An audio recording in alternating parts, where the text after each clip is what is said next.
గడిచిన 5 ఏళ్ల వైసీపీ పాలనలో రాష్ట్ర ఆర్థిక వ్యవస్థపై తీవ్రంగా ఎఫెక్ట్ పడింది. అప్పటి ప్రభుత్వ పెద్దల అవినీతితో పాటు అడ్డగోలు అప్పులతో ఏపీ పీకల్లోతు కష్టాల్లో కూరుకుపోయింది.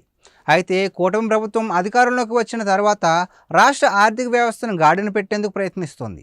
ఇటీవల సీఎం చంద్రబాబు రాష్ట్ర ఆర్థిక వ్యవస్థపై రివ్యూ నిర్వహించారు. రాష్ట్ర ఆర్థిక వనరులు, ఆదాయ వృద్ధిపై సంబంధిత శాఖల అధికారులతో సమీక్ష జరిపారు. ఈ సమావేశంలో ఆర్థిక మంత్రి పయ్యావుల కేశవ్ పాల్గొన్నారు. ప్రజలపై భారం మోపకుండా ఆదాయం పెంచుకునే మార్గాలను అన్వేషించాలని అధికారులకు సూచించారు చంద్రబాబు. జగన్ అనుసరించిన విధానాల వలన ఏపీలో జీవన ప్రమాణాలు పడిపోయాయన్నారు. అయినప్పటికీ ప్రభుత్వానికి ఆదాయం కోసం ప్రజలపై భారం మోపలేమన్నారు.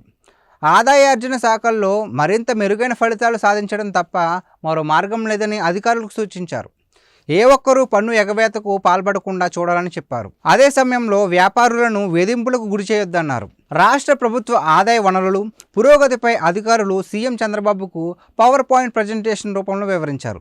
2023-24 ఆర్థిక సంవత్సరంలో వాణిజ్య పన్నుల విభాగంలో మొత్తం 41,420 కోట్లు రాగా ప్రస్తుత సంవత్సరంలో ఇప్పటి వరకు 41,382 కోట్లు వచ్చిందని తెలిపారు.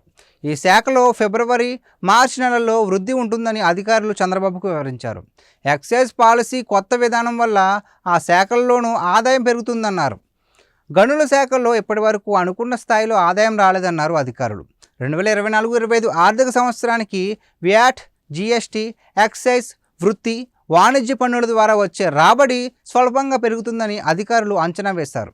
2024-25 ఆర్థిక సంవత్సరంలో మొత్తంగా రాష్ట్ర ప్రభుత్వం ఆదాయం 1,02,154 కోట్లు ఉండవచ్చని చెప్పారు.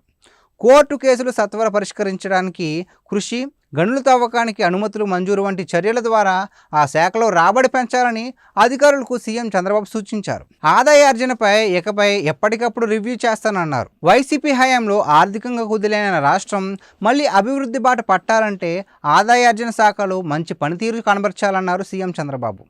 సాధారణ పనితీరు లక్ష్యాలతో పనిచేస్తే ఫలితాలు రావని, ఆదాయం పెంచేందుకు వినూత్న ఆలోచనలతో ముందుకెళ్లాలని సూచించారు. సంక్షేమ కార్యక్రమాలు, అభివృద్ధి పనులకు ఆర్థిక వనరులు ఎంతో కీలకమన్నారు.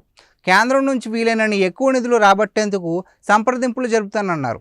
16వ ఆర్థిక సంఘం చైర్మన్ అరవింద్ పనగడియాను ఢిల్లీలో కలిసి గంటల పాటు రాష్ట్ర ఆర్థిక పరిస్థితిని వివరించారని తెలిపారు. తన తపనంతా రాష్ట్రం కోసమేనని, అధికారులు కూడా ఈ విషయాన్ని అర్థం చేసుకుని పనిచేయాలని కోరారు.